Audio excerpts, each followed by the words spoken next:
Controlling your emotions during an argument is one of the most powerful life skills you can develop. In those heated moments, your words, your tone, and even the look in your eyes can shape not just the outcome of a disagreement, but also the future of your relationships. The ability to stay calm, listen, and respond thoughtfully, rather than react impulsively, sets you apart. It's a skill that builds trust, earns respect, and creates space for understanding. But how do you actually do it?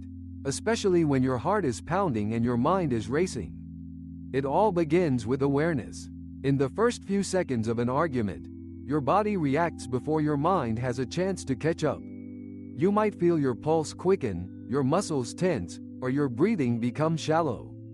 These are signs that your body is preparing for a fight, a natural response rooted in our biology. But you are not just your biology. Noticing these physical signals gives you a crucial moment to pause. The simple act of acknowledging, "I'm getting upset right now," puts distance between you and your anger. This is the first real step towards emotional control. Once you're aware, focus on your breath. Inhale slowly and deeply, filling your lungs, then exhale just as slowly. This isn't just a cliché. It's a technique that brings your nervous system back into balance. Each breath sends a message to your brain. I am safe. I am in control. You might not be able to stop the argument from happening, but you can stop yourself from being swept away by the storm inside you. The next skill is listening. In an argument, we often listen to win, not to understand. We're busy preparing our next point, waiting for the other person to pause so we can jump in. But what if you shifted your focus? What if you genuinely tried to understand where the other person was coming from?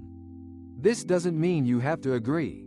It means you're willing to see the world through their eyes, even for just a moment. As you listen, try to reflect their feelings back to them. It sounds like you're really frustrated, or, I can hear that this matters a lot to you. These words don't cost you anything, but they can diffuse tension and show that you're not just fighting to be right, you're fighting for the relationship. Of course, arguments often trigger our deepest insecurities. Maybe you're afraid of being misunderstood, or you feel like your voice isn't being heard. It's easy to fall into the trap of blaming, accusing, or shutting down entirely. But what if you were honest about your feelings, instead of hiding behind anger? Try saying, "I'm feeling hurt right now," or, "This is hard for me to talk about." Vulnerability is not weakness. It's the foundation of real connection. When you open up, you invite the other person to do the same. Sometimes, the most powerful thing you can do is take a break. If you feel yourself losing control, if your hands are shaking, your voice is rising, or your thoughts are spinning, ask for a moment to step away. You might say, "I need a little time to calm down before we keep talking." Walk outside, splash cold water on your face, or simply sit in silence. This pause is not about avoiding the issue. It's about protecting the relationship from words you can't take back. When you return, you'll be able to approach the conversation with a clearer mind and a steadier heart. It's also important to remember that not every argument needs to be won. Sometimes, the best outcome is simply understanding each other a little better. You might not agree on everything, but you can still respect each other's perspectives. This is where empathy comes in. The willingness to see the world through someone else's eyes, even if their view is very different from your own. Empathy transforms arguments from battles into opportunities for growth. Practicing emotional control doesn't mean suppressing your feelings or pretending everything is fine. It means acknowledging your emotions, choosing how to express them, and always treating the other person with respect. Sometimes, this means speaking up for yourself firmly but kindly. Other times, it means letting go of the need to have the last word. Both require courage. As you develop this skill, you'll notice changes not just in your arguments, but in your daily life.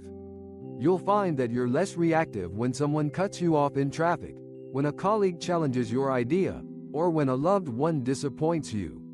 You'll start to trust yourself more, knowing that you can handle difficult conversations without losing your cool.